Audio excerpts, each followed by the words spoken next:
2021 Transit.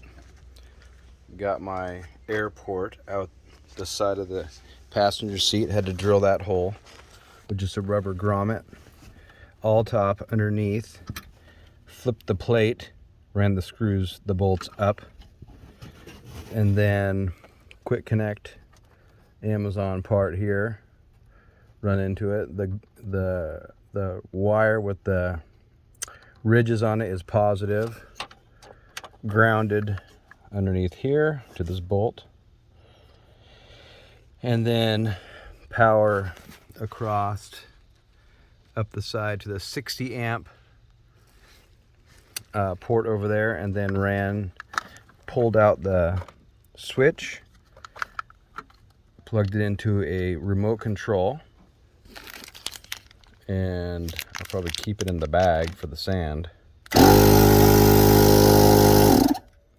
Okay. Looks like this inside.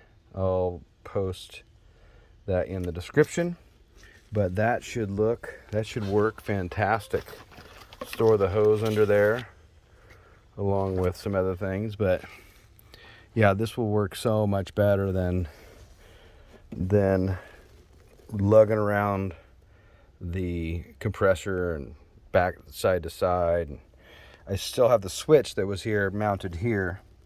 In case this thing goes out, I can just disconnect these, plug them into the switch there, and then it'll work that way. But yeah, super great. Stoked.